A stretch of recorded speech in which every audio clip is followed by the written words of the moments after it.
Hello, everyone, and welcome back to the English Podcast. I'm Zara, and today we're answering one of the most popular questions we hear from our listeners. What's the best way to learn English fast? And I'm Mark. Whether you're studying English for work, travel, exams, or just personal growth, we're here to guide you with 20 actionable tips that will make your learning journey faster, smarter, and more enjoyable. Learning English can feel overwhelming, but it doesn't have to be. With the right strategies, you can make real progress in less time. By the end of this episode, you'll have practical tools to improve your speaking, listening, reading, and writing skills, and gain confidence in using English in everyday situations. So grab a notebook, get comfortable, and let's dive into our top 20 tips for learning English fast. Let's start with immersion. Mark, how would you describe immersion to someone new to the concept? Immersion means surrounding yourself with English as much as possible. It's about living the language, even if you were not in an English-speaking country. Exactly. For example, switch your phone's language to English and consume English media, whether it's movies, TV shows, podcasts, or even social media content. A simple trick is to label everyday items in your home with their English names. Put a sticky note on your fridge that says refrigerator, or on your desk that says desk. It keeps you constantly engaged with vocabulary. And don't forget music. Listening to English songs and singing along is not only fun, but also helps with pronunciation and rhythm. I'd also recommend speaking to yourself in English. Narrate your day, even if no one is around to listen. It's a great way to practice forming sentences and thinking in English. The key to immersion is consistency. The more English you encounter, the faster your brain will adapt to it. Let's talk about setting clear goals. Mark, why do you think goal setting is so important for English learners? Without goals, it's easy to lose focus. A clear goal gives you something to work towards and keeps you motivated. Exactly. For example, instead of saying, I want to improve my English, say, I want to learn 10 new words every week, or I want to watch a movie without subtitles in 3 months. One tip is to write your goals down and review them regularly. Seeing them in writing makes them feel more concrete. And break big goals into smaller, manageable tasks. If your goal is to pass the IELTS exam, set milestones like improving your listening score by a specific percentage or practicing essay writing once a week. Don't forget to celebrate your achievements. Every small step you take is progress, and celebrating keeps you motivated. And remember, goals should be realistic. It's great to aim high, but setting goals that are too ambitious can lead to frustration. Building vocabulary is crucial, but not all words are created equal. Mark, what's the smartest way to approach vocabulary building? Focus on high-frequency words, those used most often in everyday conversations. These words will give you the most value for your time and effort. Exactly. For example, words like want, need, and help will be far more useful than rare words like serendipity or flabbergasted, especially for beginners. A great way to learn these words is through spaced repetition apps like Anki or Quizlet. They help you review vocabulary at just the right time to boost retention. I also recommend learning words in context. For instance, instead of just memorizing delicious, learn phrases like this cake is delicious. It helps you understand how to use the word naturally. And prioritize vocabulary relevant to your goals. If you're learning English for business, focus on words and phrases related to your field, like presentation, meeting, or deadline. Lastly, review. The more you revisit a word, the more likely it is to stick in your memory. Speaking daily is one of the fastest ways to improve your fluency. Mark, what's your favorite tip for practicing conversations? Find a language partner or tutor. Apps like italki and HelloTalk make it easy to connect with native speakers or other learners. If you don't have a partner, talk to yourself. Describe what you're doing, narrate your thoughts, or even practice answering common questions. Another tip is to mimic conversations you hear in movies or TV shows. Pause the scene and repeat the dialogue, copying the tone and rhythm. Role-playing can also help. Pretend you're ordering food at a restaurant or introducing yourself at a party. These scenarios prepare you for real-life interactions. And don't worry about making mistakes. The more you practice, the more confident and natural you'll become. Daily conversations, even if they're short, make a big difference over time. Listening is just as important as speaking, but it's not about passively hearing English. Mark, can you explain active listening? Active listening means fully focusing on what's being said. Pay attention to pronunciation, intonation, and context, not just the words themselves. A great way to practice is by watching English shows with subtitles. Start with subtitles in your language, then switch to English subtitles, and eventually watch without any. I also recommend podcasts. Choose ones that interest you so you're motivated to listen. Pause and replay parts you don't understand to catch the details. Another technique is shadowing, listening to a sentence and immediately repeating it, mimicking the speaker's tone and pace. Listening actively trains your brain to process English faster and improves your comprehension. And the best part? You can do it anywhere, during your commute, while exercising, or even while cooking. Technology has revolutionized language learning. Zara, what are your top app recommendations? Duolingo is great for beginners, while Memrise is fantastic for vocabulary. For pronunciation, Elsa Speak is a game changer. I'd add Grammarly for improving writing and Anki for flashcards. And let's not forget YouTube. There's a tutorial for everything. Podcasts and audiobooks are also invaluable. Spotify and Audible have tons of content to help with listening skills. The key is to use these tools regularly. They're only effective if you make them part of your daily routine. And don't overwhelm yourself with too many apps. Pick a few that work for you and stick with them. Grammar can feel like a hurdle, but learning it in context makes it manageable. Mark, how do you recommend learners approach grammar? Start by focusing on the basics, like sentence structure and common tenses.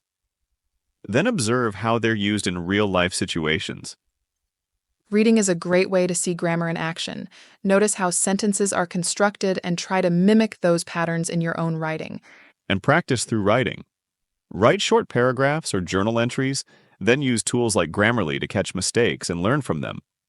Another tip is to practice speaking with correct grammar. Use role-play scenarios to apply what you've learned in conversations. Finally, don't get stuck on perfection. It's okay to make grammar mistakes as long as your meaning is clear. Learning doesn't have to feel like a chore. Mark, how can listeners make English practice enjoyable? Engage with content you love. Watch movies, listen to music, or read blogs about your hobbies, all in English. Language games like Scrabble or crosswords are also a fun way to build vocabulary and improve spelling. And try creative activities like writing a story or making flashcards with illustrations. The more fun you have, the more motivated you'll be to keep learning. Remember, enjoying the process is just as important as the results. Let's talk about reading. Mark, why is reading such an important part of learning English? Reading helps you improve vocabulary, grammar, and comprehension all at once. It also introduces you to different styles of writing and ways to structure ideas. Exactly. And it doesn't have to be textbooks. Start with something you enjoy, like comics, short stories, or blogs about your hobbies. For beginners, graded readers are a great option. These are books written at different levels of difficulty to match your current skills. Another tip is to read the news in English. Not only will you improve your language skills, but you'll also stay informed about global events. And here's a fun idea. Try reading the same book or article in both your native language and English. It helps you understand context while learning new phrases. The key is consistency. Even reading for 10 minutes a day can make a big difference over time. Writing is an underrated skill, but it's crucial for mastering English. Zara, what's a simple way to start practicing writing? Keep a journal. Write about your day, your thoughts, or even what you had for breakfast. The content doesn't matter as much as the act of writing itself. That's a great tip. Another idea is to write letters or emails to yourself. Pretend you're writing to a friend and focus on expressing your ideas clearly. And if you're preparing for an exam, practice writing essays or summaries. Tools like Grammarly can help you correct mistakes and improve over time. For creative learners, try writing short stories or poetry. It's a fun way to experiment with language and expand your vocabulary. Also, don't be afraid to share your writing with others. Join online forums or social media groups where you can get feedback and encouragement. Writing every day doesn't just improve your skills, it also boosts your confidence in using English. Let's move on to pronunciation. Mark, can you explain the shadowing technique? Shadowing is when you listen to a native speaker and immediately repeat what they say, mimicking their tone, rhythm, and intonation as closely as possible. It's like being a shadow to their speech. Start with short sentences or phrases and gradually work your way up to longer conversations or paragraphs. One tip is to use videos with subtitles. Read along while shadowing to ensure you're catching every word accurately. I've found that shadowing works best with clear speakers, like news anchors or language learning podcasts. Their speech is usually slower and more deliberate. And don't worry if you don't get it perfect the first time. Repetition is key. The more you practice, the more natural it will feel. Shadowing not only improves your pronunciation, but also helps you develop a natural flow when speaking English. Mistakes are inevitable when learning a new language. Zara, why is it so important to embrace them? Because mistakes are how we learn. If you're not making mistakes, you're probably not challenging yourself enough. Exactly. Instead of fearing mistakes, view them as opportunities to improve. For example, if you use the wrong tense in a sentence, take note and practice using the correct one. And don't be afraid of how others might react. Most people are supportive and appreciate your effort to learn their language. I also recommend keeping a mistake journal. Write down errors you've made and how to fix them. Reviewing this journal can be incredibly helpful. Remember, fluency doesn't come from perfection. It comes from persistence. Keep going even when it feels difficult. Every mistake is a step closer to mastering English. Confidence is key to learning English fast. Mark, how can learners build their confidence? Start with small, achievable tasks. For example, introduce yourself in English or order food at a restaurant. Exactly. These small wins give you a sense of accomplishment and motivate you to take on bigger challenges. Another tip is to practice speaking in low-pressure situations, like with a friend or a tutor. The more comfortable you feel, the more confident you'll become. And celebrate your progress. Did you successfully hold a conversation, watch a movie without subtitles? Recognize that these are major achievements. Confidence isn't about being perfect. It's about believing in your ability to improve. And the more you practice, the more your confidence will grow naturally. Let's talk about spaced repetition. Mark, can you explain how this technique works? Spaced repetition involves reviewing material at gradually increasing intervals. This helps you move information from short-term to long-term memory. Apps like Anki or Quizlet are perfect for this. They automatically schedule reviews based on how well you remember each word or concept. And you can apply this technique to anything: vocabulary, grammar rules, or even phrases. Just make sure to review consistently. The key is to avoid cramming. Spaced repetition is about learning over time, not all at once. And it's not just effective, it's also efficient. You'll spend less time reviewing because you're focusing on the material you struggle with most. If you're serious about learning English fast, spaced repetition is a game changer. Learning English can feel isolating, but it doesn't have to be. Mark, how can joining a community help? A community provides support, motivation, and opportunities to practice. Whether it's an online forum, a local meetup group, or a language exchange club, being part of a community keeps you engaged. You can also share resources, tips, and experiences with other learners. It's a great way to learn from each other's successes and challenges. And don't underestimate the power of encouragement. When someone cheers you on, it boosts your confidence and motivation. Joining a community also exposes you to different accents, styles of speaking, and cultural perspectives. Plus, it makes learning more fun. Engaging with others reminds you that language is about connection. Podcasts are an amazing resource for English learners. Zara, why do you think they're so effective? Because they're accessible anytime, anywhere. Whether you're commuting, exercising, or cooking, you can listen to podcasts and practice your listening skills. Choose podcasts that match your level and interests. For beginners, look for slow-paced content. For advanced learners, try news or interview-based podcasts. And don't just listen, engage with the content. Take notes, look up unfamiliar words, and try summarizing what you've heard. Podcasts also expose you to natural conversations, helping you understand how English is spoken in real life. And with so many topics available, there's something for everyone. Find a podcast you love, and learning will feel effortless. There's no shortage of free resources for learning English. Mark, what are your go-to recommendations? YouTube is a big one.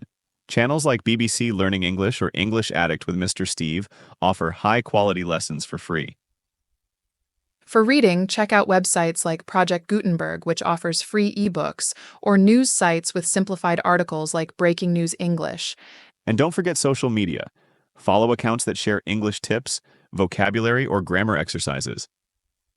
Libraries are another fantastic resource. Many have free language learning materials or even conversation groups. The key is to explore and find resources that fit your learning style. Consistency is the secret to success. Mark, how can learners create an effective study routine? Start by identifying your peak productivity times. Are you a morning person or a night owl? Schedule your study sessions when you're most focused. And break your routine into smaller chunks. For example, spend 15 minutes on vocabulary, 15 on grammar, and 15 on listening. Using a planner or app to track your progress can also keep you accountable. And don't forget to schedule breaks. Short breaks between study sessions help you stay energized. Consistency is more important than intensity. Even 30 minutes a day can lead to significant progress over time. Motivation can waver, especially when progress feels slow. Mark, how can learners stay motivated? First, remind yourself why you're learning English.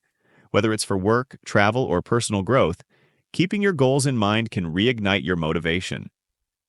Reward yourself for milestones. Did you master 100 new words? Treat yourself to something you enjoy. Joining a community or finding a study buddy can also keep you accountable and motivated. And switch things up. If you're feeling bored, try a new app, watch a different TV show, or explore a new topic. Remember, it's okay to take breaks. Sometimes stepping away for a day or two can help you come back refreshed. Our final tip is to keep learning, even after you reach your goals. Mark, why is this so important? Because language is constantly evolving. The more you practice, the more fluent and confident you'll become.